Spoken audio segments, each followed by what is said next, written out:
Bom dia, boa tarde, boa noite, tudo bem? Eu espero que sim. Galera, eu acabei de assistir aí a menina que matou os pais. E tem ali a outra versão, que é o menino que matou meus pais, né?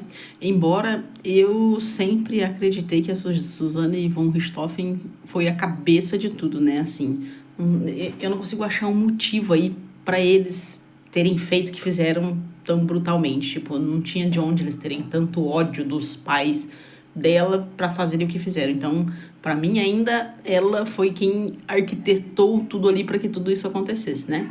Vamos lá. O caso de Suzane von Richthofen, conhecido como caso Richthofen, é um dos crimes mais famosos e chocantes da história policial brasileira. Foi em outubro de 2002. Suzane, então, com 18 anos, planejou e participou do assassinato de seus pais, Manfred e Marísia, na mansão da família em São Paulo. Uma coisa que retrata ali um pouco nessa parte do Prime Video aí é que, tipo assim, ela tinha, tipo, mostra como se a casa deles, e talvez seja isso realmente, né? Tipo, eles fossem bem ricos, né? E o Daniel, tipo, mais humilde, assim, né? Então, tipo assim, a parte que eles querem colocar ali é como se o menino quisesse a parte do dinheiro dos pais dela, né?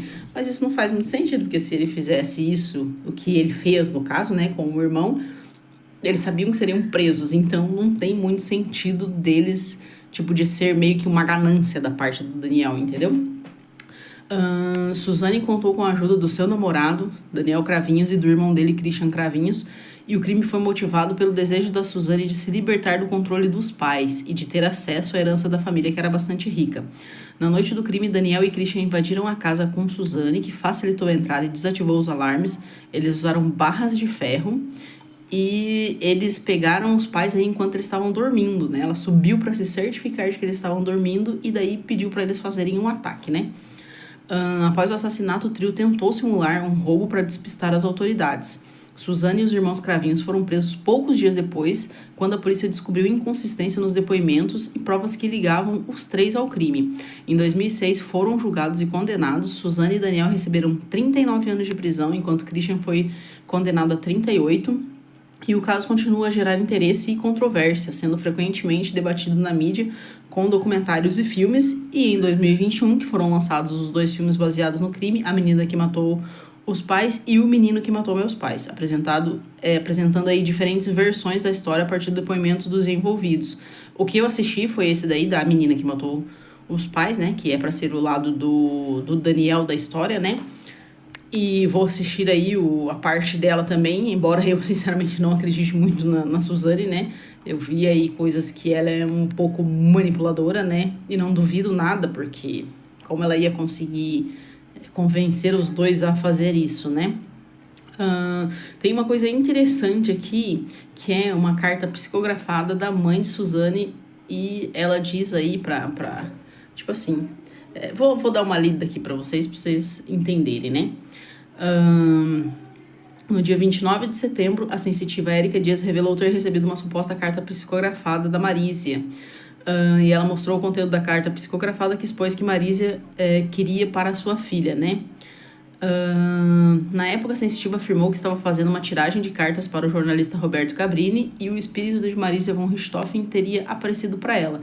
De acordo com as informações, Marísia teria pedido para que Suzane encontrasse o caminho da luz. A mãe de Suzane apareceu para mim e ela estava na luz, pedindo que eu transmitisse para a filha a mensagem que deveria pegar os caminhos corretos, andar no caminho da luz e não virar um espírito obsessor, um espírito sem luz, e não se torne um obsessor de outras pessoas, teria dito o espírito na suposta carta psicografada.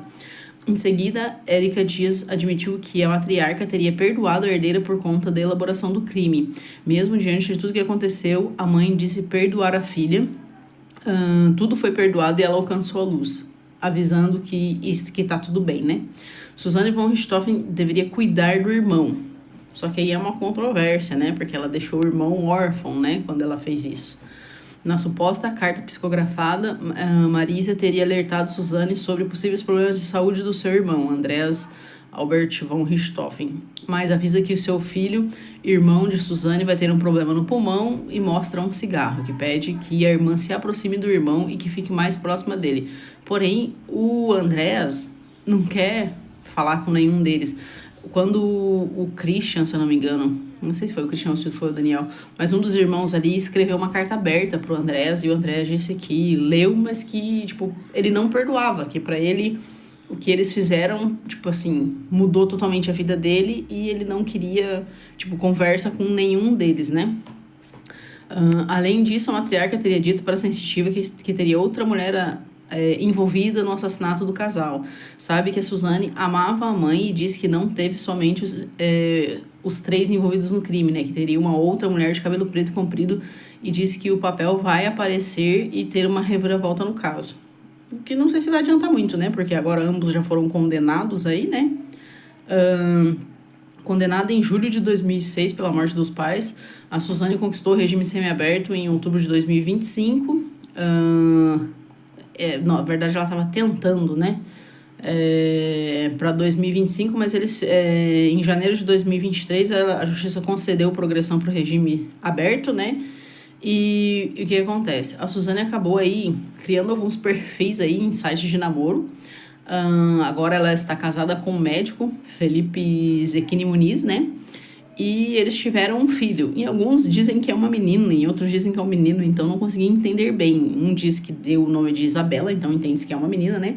Só que a coincidência é que a criança nasceu exatamente no dia do aniversário do Daniel Cravinhos, né? Então, sei lá, né? Umas coisas meio estranhas aí acontecem, né? Mas, assim, eu sinceramente acho que... Assim, acho... A parte da carta psicografada, acho legal que a mãe tenha dito que perdoa ela. Embora eu não sei até onde isso nos leva, né?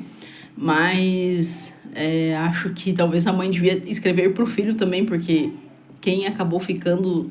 assim, sem eira nem beira foi o filho, né? Não digo nem financeiramente, mas ele não tinha apoio psicológico nenhum, né? Tipo, ele não tinha mais ninguém, porque todo mundo sumiu de repente ele não tinha o pai, não tinha a mãe, não tinha os irmãos que era com quem ele tinha contato, não tinha mais a irmã, então ele se viu sozinho no mundo, né? Bom, esse seria o vídeo, espero que tenham gostado e até o próximo vídeo.